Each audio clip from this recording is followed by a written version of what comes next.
La sagesse stoïcienne a gagné en popularité ces dernières années, particulièrement dans un monde submergé de sollicitations constantes et d'exigences d'hyper-performance.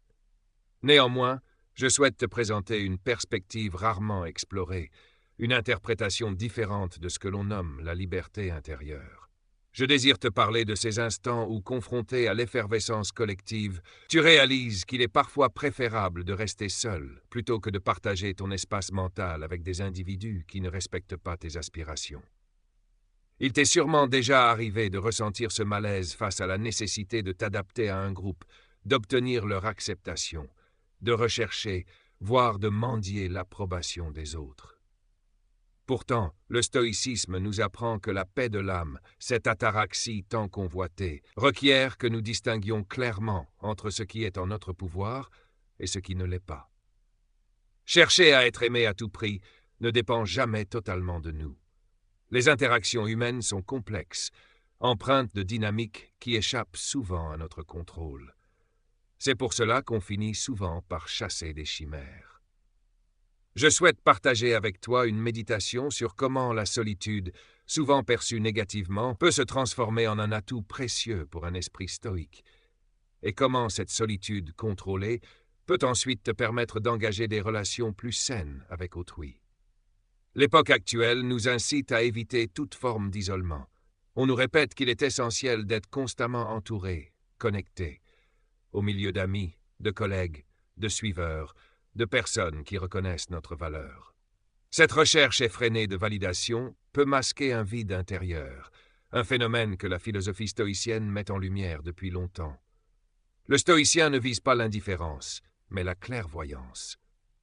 Il questionne pourquoi l'opinion changeante et souvent superficielle des autres devrait prévaloir sur l'harmonie que l'on cultive avec soi-même. Il se demande également pourquoi nous devrions persister dans des relations qui troublent notre tranquillité intérieure, comme si la solitude était un défaut, alors qu'elle peut devenir un havre, un lieu de développement, un espace pour affûter notre caractère. Tout débute avec une observation simple. La majorité des gens n'ont ni le temps, ni le désir réel de s'attarder sur chacune de tes préoccupations. Ils sont trop absorbés par leurs propres dilemmes, leurs propres recherches de validation, leurs propres buts et désillusions. C'est en quelque sorte un soulagement de reconnaître cette réalité. Lorsqu'on accepte que la validation externe est une illusion, on arrête de brûler d'envie d'être constamment applaudi ou même simplement toléré. C'est à ce moment-là que l'on saisit l'importance de traverser des périodes de solitude choisies, non pas comme une sanction, mais comme une pratique d'hygiène mentale. Le stoïcien conclut qu'il est préférable de rester seul et en paix plutôt que mal accompagné, non pas parce qu'il dédaigne la compagnie, mais parce qu'il respecte profondément son propre esprit. Il comprend qu'atteindre la sérénité est impossible si on laisse continuellement les interactions toxiques contaminer notre être. Lorsqu'on accepte que la solitude peut servir de bouclier bénéfique, on commence à comprendre que le stoïcisme n'est pas une doctrine de l'isolement continu, mais un art de balancer nos interactions avec le monde tout en cultivant notre paix intérieure. Paradoxalement, c'est en apprenant à... Le stoïcisme nous encourage à adopter une forme d'amour et d'amitié, où l'on donne non par besoin, mais par désir véritable. Cette approche peut sembler contre-intuitive dans un contexte social où l'on valorise constamment la présence et la visibilité. Nous vivons dans une société qui idéalise le fait d'être constamment entouré, où l'on parade avec des listes interminables d'amis sur les réseaux sociaux, et où l'idée de passer un week-end seul est souvent repoussée.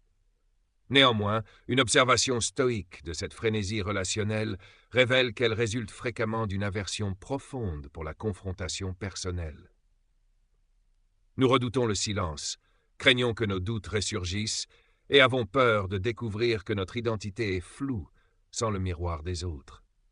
Le stoïcien, en revanche, choisit d'affronter ses peurs directement, de les accueillir. Il considère cette confrontation comme un défi, inconfortable, certes, mais pas insurmontable. Se retrouver seul dans une pièce, laisser l'espace se vider de distractions, renoncer délibérément aux supports sociaux habituels est pour lui un acte de bravoure, un test de sa propre résilience. Le stoïcien ne voit pas la solitude comme la fin de l'espoir, mais plutôt comme l'ouverture vers une nouvelle profondeur de relation avec soi-même. On pourrait argumenter que vivre exclusivement en solitude peut s'avérer monotone et desséchant.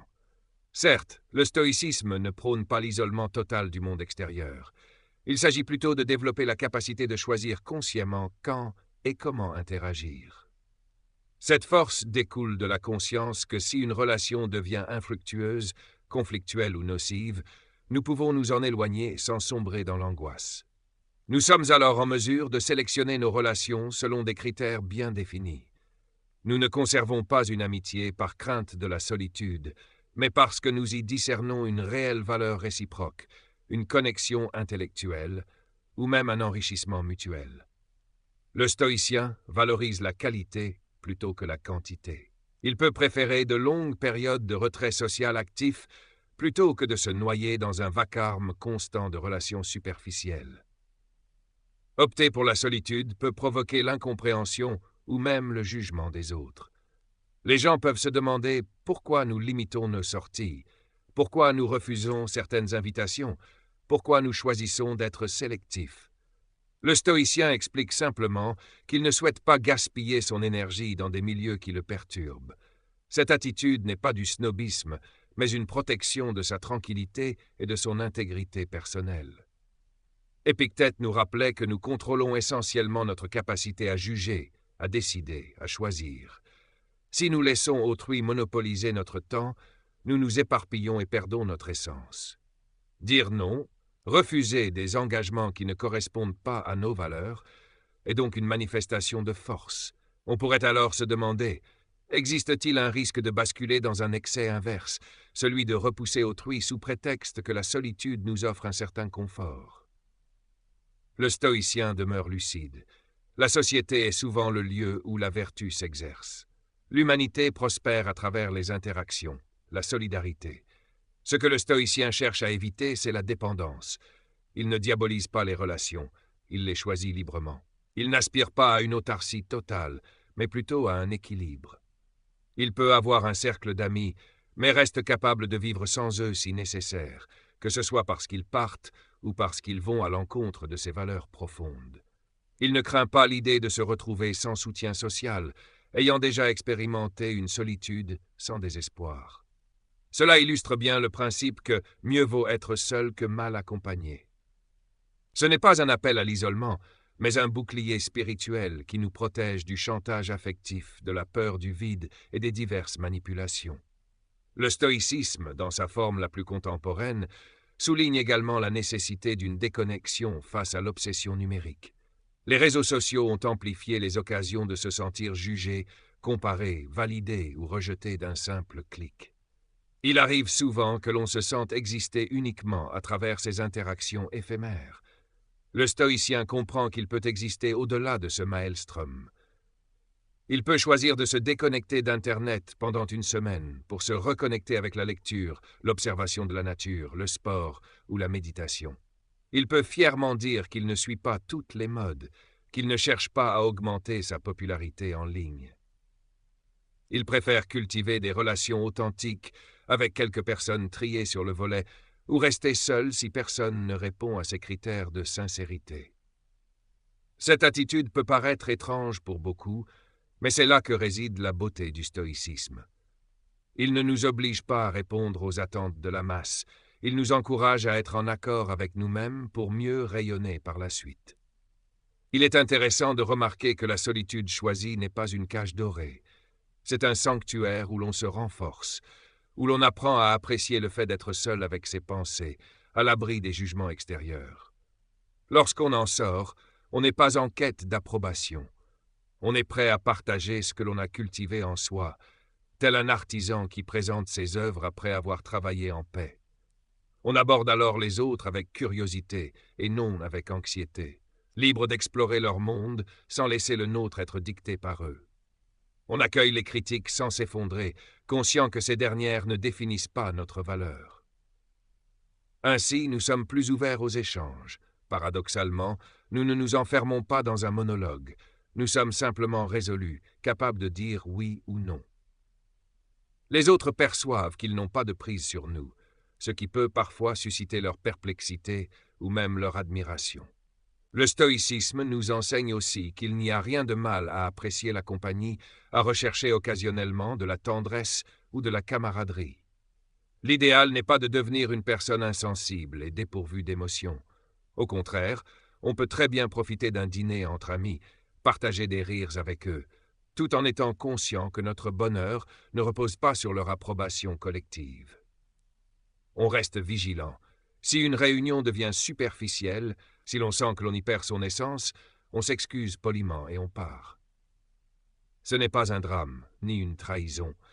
C'est l'application simple du principe qu'il vaut mieux préserver sa tranquillité d'esprit plutôt que de persister dans une comédie. La solitude se révèle alors comme un filet de sécurité. Elle n'est pas un repli lâche, c'est une capacité à dire « je peux avancer seul » et je choisirai la compagnie des autres lorsque celle-ci sera enrichissante et en accord avec mes principes. Sinon, je m'en abstiendrai. Cette résilience se développe avec le temps. Au début, elle est difficile, car nous sommes envahis par la peur d'être ostracisés pour avoir refusé une invitation, la peur de l'ennui, la peur du malaise de dîner seul, la peur du silence d'un dimanche après-midi. Mais en osant ces retraits, on découvre que l'ennui peut inspirer la créativité, que l'inconfort se dissipe avec le temps, que le silence est en fait riche en possibilités. On apprend alors la mélodie de notre propre respiration, on engage un dialogue avec nous-mêmes, on éclaircit nos pensées. Cela devient un acte stoïcien par excellence, se tourner vers nos ressources intérieures plutôt que de chercher un refuge dans le tumulte extérieur. Finalement, ce parcours nous permet d'affirmer « Je rencontre les gens avec sérénité, je n'ai pas à m'excuser pour ce que je suis, je ne cherche pas désespérément à être accepté. Je deviens sélectif, non par élitisme, mais par souci de préservation. Je reconnais la valeur de mon temps, de mon énergie mentale, de mon équilibre. Je suis également capable de saluer des inconnus, d'échanger un sourire, de ressentir de l'empathie, car je ne suis pas en conflit avec le monde. Je suis simplement en paix avec le fait que je n'appartiens à personne. C'est là que le stoïcisme peut sembler paradoxal. D'une part, il promeut la conscience de la mortalité, l'acceptation de l'impermanence, une certaine indifférence aux choses hors de notre contrôle. D'autre part, il nous rend en fait plus aptes à vivre pleinement, car nous arrêtons de gaspiller notre énergie à essayer de plaire, à satisfaire les autres, ou à dissimuler notre peur de la solitude. Il est important de noter que cette perspective ne suggère pas que les stoïciens ignorent l'importance de la communauté ou de l'engagement social. L'histoire nous montre que de nombreux stoïciens ont assumé des rôles de leadership, se sont engagés pour le bien de leur communauté, mais toujours en accord avec leur conscience, et non pour séduire le public. Ils étaient conscients que, même si l'opinion publique se retournait contre eux, ils pourraient toujours se tenir droit, car ils n'avaient rien à se reprocher. La solitude est donc perçue comme un état de grâce. J'embrasse la possibilité d'être mal compris et je me prépare mentalement à cela. Je sais que je ne m'effondrerai pas si l'on cesse de m'applaudir. Sur un plan plus personnel, imagine que tu cherches l'amour. Beaucoup redoutent la solitude et par conséquent acceptent des compromis, entrent dans des relations instables, tolèrent des comportements toxiques, tout cela pour éviter la rupture ou l'abandon. Le stoïcien, lui, pense « je préfère rester seul jusqu'à rencontrer quelqu'un qui respecte mes valeurs et vice-versa, plutôt que de me mentir à moi-même, de m'auto-étiqueter de manière inauthentique ou d'endurer une toxicité quotidienne. » C'est un choix parfois douloureux, mais libérateur. En cultivant une solitude épanouie, on ne se jette plus dans les bras du premier venu. On ne devient plus dépendant de la moindre marque d'affection. Paradoxalement, c'est cette attitude qui attire souvent des partenaires qui ne cherchent pas à manipuler, mais à établir une relation authentique. On découvre alors que la solitude n'est pas l'ennemi de l'amour ou de l'amitié, elle en est plutôt l'allié. Être seul nous apprend à aimer de manière plus saine, sans obsession, sans demander à l'autre de remplir les lacunes que nous pourrions combler nous-mêmes. Nous n'entrons plus dans une relation par peur de la perte, car nous savons que la perte fait partie de la vie et que nous pouvons survivre à la solitude. Nous approchons donc l'amour avec dignité et liberté, sans nous suradapter, sans nous sacrifier. Nous saisissons finalement ce que signifie l'adage « plus on est autonome, mieux on partage ». Le stoïcien ne refoule pas ses émotions, il les gère rationnellement. De même, il ne nie pas le besoin de contact humain, mais il le cadre de manière éclairée. Il cherche à ce que ce contact soit enrichissant, non un refuge contre sa propre solitude. Un aspect fascinant est la manière dont, dans notre société ultra-connectée, choisir la solitude peut devenir un acte presque rebelle. On décide de se retirer de la scène, de fermer nos messageries, de ne pas réagir instantanément à tout, et on observe que le monde continue sans nous, ce qui est très bien ainsi. Ce geste de retrait, même temporaire, fait écho aux enseignements de Marc Aurèle qui recommandait des retraites régulières pour se retrouver avec soi-même, loin des turbulences de la vie publique. C'est une recommandation toujours pertinente. L'un des avantages inattendus de cette quiétude choisie est le renforcement de notre créativité. Un excès de stimuli externes peut nous détourner de notre créativité innée, car nous passons notre temps à répondre aux autres plutôt qu'à écouter notre voix intérieure. Le stoïcisme nous invite à prendre du recul pour permettre à nos pensées de se développer de l'intérieur vers l'extérieur. Nous abandonnons alors le mode « je réponds aux attentes » pour adopter celui de « je crée selon mes intuitions ». C'est dans ce contexte que des œuvres majeures ou des idées révolutionnaires peuvent émerger. Nous cessons de nous conformer à un environnement surchargé. Nous laissons notre essence intérieure se manifester.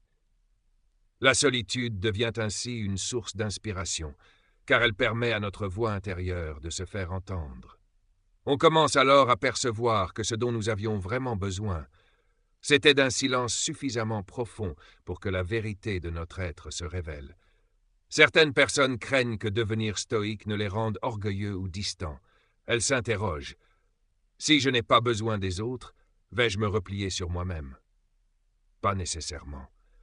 Refuser la dépendance ne signifie pas renoncer à l'empathie ou au lien social. On peut être stoïque et profondément empathique, mais sans laisser la souffrance ou le comportement des autres perturber notre paix intérieure. Nous pouvons aider autrui sans perdre notre propre direction. Nous pouvons être vulnérables, mais conscients que cette vulnérabilité doit être partagée avec ceux qui la respectent. Sans la solitude, il serait difficile de discerner ce qui est imposé par la pression sociale de ce qui est une expression authentique de notre sensibilité. On confond souvent la pitié, le désir de plaire, ou la peur du rejet avec la compassion véritable, alors qu'en réalité, nous pourrions simplement être en train d'adopter un comportement bienveillant pour être aimés.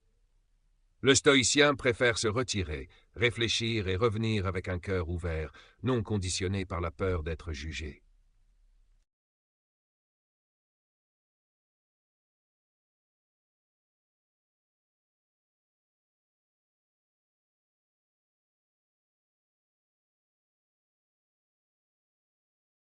Constance.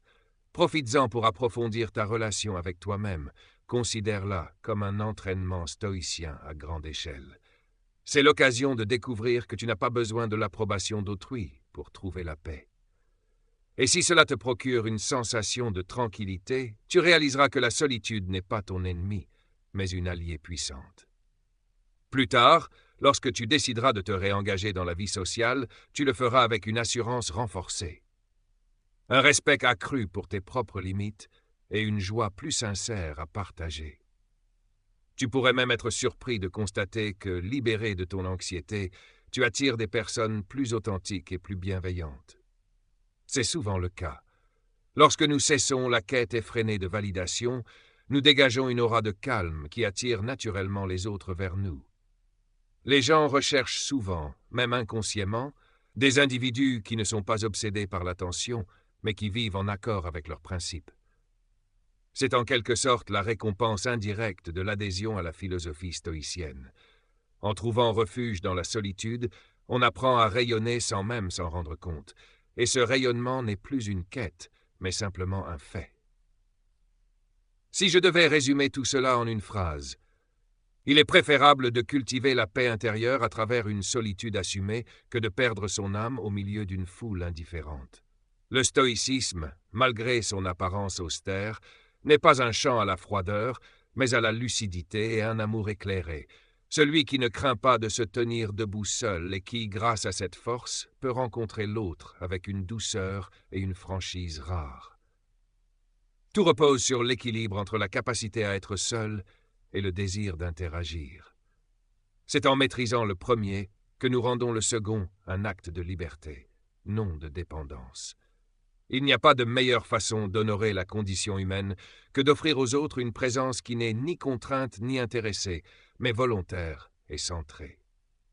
J'espère que ces réflexions t'inciteront à expérimenter, à oser la solitude et à en faire ta meilleure alliée. Je suis convaincu qu'en franchissant cette étape,